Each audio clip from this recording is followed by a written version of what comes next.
welcome back to our exploration of data communication. You know, it's amazing to think about all those intricate processes happening behind the scenes. Every time we send a message or stream a video or browse the web. I know. It's mind-boggling. It is. In this part, we're going deeper into the world of protocols. Protocols. Yeah, those sets of rules that govern how different applications communicate over the internet. So it's like the traffic laws of the digital world. Exactly. Making sure that data flows smoothly and reaches its intended destination.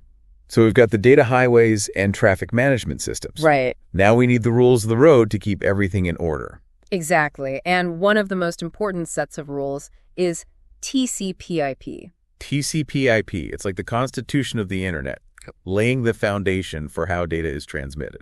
TCP/IP. I've definitely heard that term before, but Right. to be honest, I'm a bit fuzzy on what it actually does. It's the glue that holds the internet together. Okay. TCP/IP allows different types of computers running different operating systems to communicate with each other seamlessly.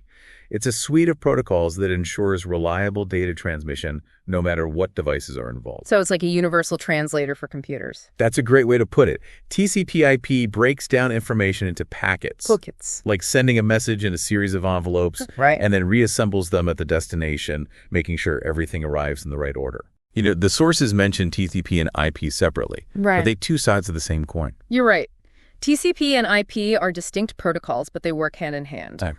TCP, or Transmission Control Protocol, is all about reliability. Okay. It establishes a connection between devices, checks for errors, and retransmits lost packets. So it's like sending a package with tracking and insurance. Exactly. You want to make sure it gets there safely. Right. And what about IP? IP, or Internet Protocol, handles the addressing and routing of those data packets. Okay. It's like putting the right address and postage on your envelope, Right. ensuring it reaches the correct destination. IP ensures that each packet gets routed efficiently across the vast network of interconnected devices that make up the internet. So TCP focuses on the content of the message, making sure it arrives intact, Right. while IP focuses on getting it to the right place. It's teamwork at its finest. Precisely. And one of the key aspects of TCP is the three-way handshake. Three-way handshake. Okay. It's a formal process that establishes a connection between devices before data exchange begins. Sounds a bit formal for the internet. It might sound that way, but it's essential for reliable communication. I see. It's like knocking on a door before entering, Right. a way for devices to signal their readiness and ensure a smooth conversation. I like that.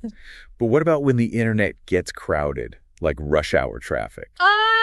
We talked about congestion control before, but how does TCP handle that? Well, TCP has a clever trick up its sleeve called the sliding window. Sliding window. It's a dynamic mechanism that adjusts the flow of data based on network conditions. I think we talked about sliding window in the context of flow control, too. You've got a sharp memory. It's a versatile technique that plays a role in both flow control and congestion control. So it's like a pressure valve. Yeah. Adjusting the data flow to prevent things from getting clogged up. Exactly. TCP constantly monitors the network and adjusts the window size accordingly, slowing down transmission if it detects congestion. Like easing off the gas pedal when you see traffic ahead. Exactly. To prevent a pileup. Right.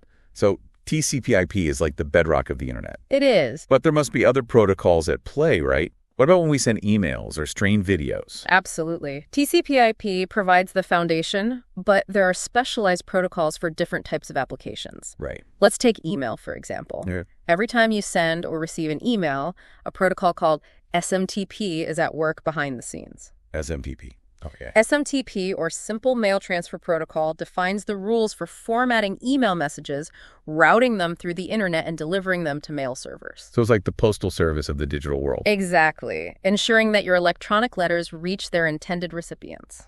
Okay, so SMTP is like the mail carrier. Right. And TCP/IP is the infrastructure. Yes. The roads and mail trucks that make it all possible. A perfect analogy.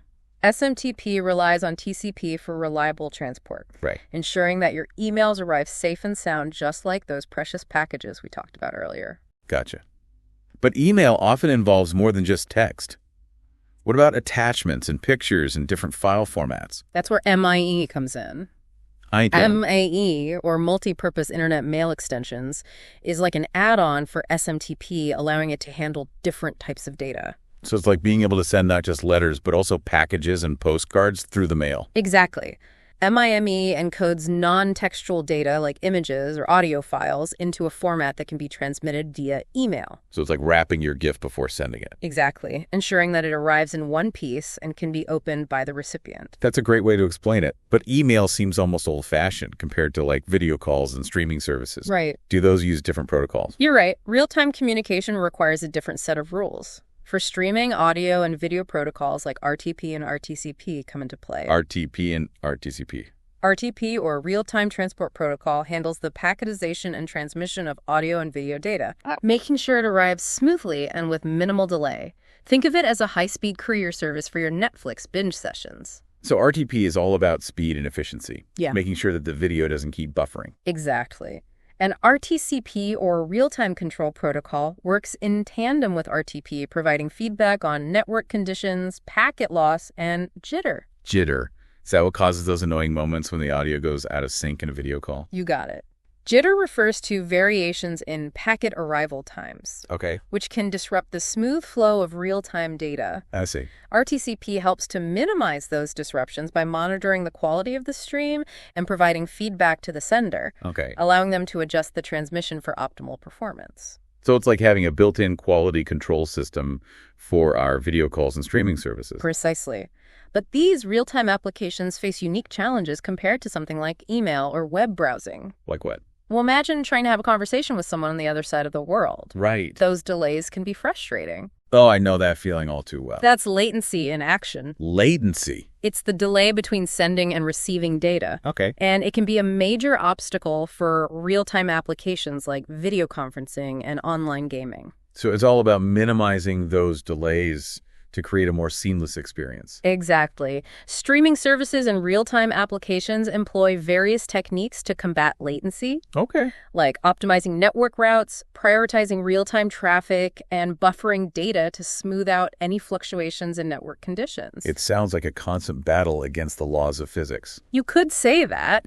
But the brilliant minds behind these protocols are constantly pushing the boundaries of what's possible, enabling us to have near instantaneous conversations and seamless streaming experiences despite the vast distances involved. It's amazing to think about all the invisible forces at work that make our digital lives possible. It is. But in this interconnected world, we also need to think about security. Right. How do we keep our data safe from prying eyes? That's a crucial question. In Part 3, we'll delve into the world of network security, exploring how encryption and other mechanisms protect our information in this vast and sometimes treacherous digital landscape.